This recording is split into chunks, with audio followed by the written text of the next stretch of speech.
నేను చెప్పే ఈ కథ వింటే మీరు జీవితాన్ని చూసే దృష్టిని పూర్తిగా మార్చేస్తుంది. ఇద్దరు స్నేహితులు పని కోసం సిటీకి చేరుకుంటారు.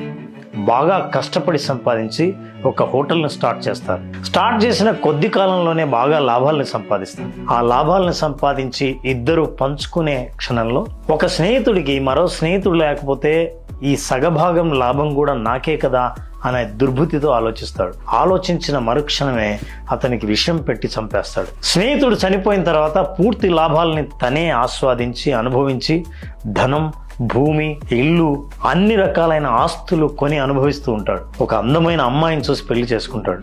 కొద్ది కాలంలోనే వాళ్ళకు ఒక కొడుకు పుడతాడు.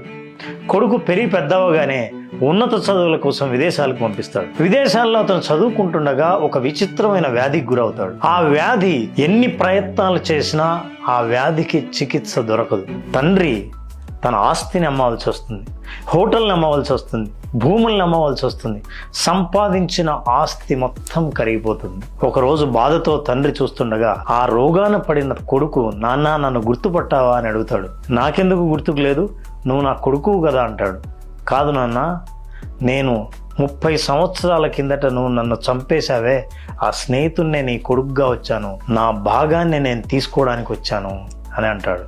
ఈ కథ ద్వారా ఒకరి హక్కును మనం లాక్కొని ఒకరిని బాధ పెట్టి మనం సంపాదించే డబ్బునంతా ఏ జన్మలోనే కాదు, ఇదే జన్మలో డబ్బే కాదు వడ్డీతో సహా తిరిగి చెల్లించాల్సి వస్తుంది.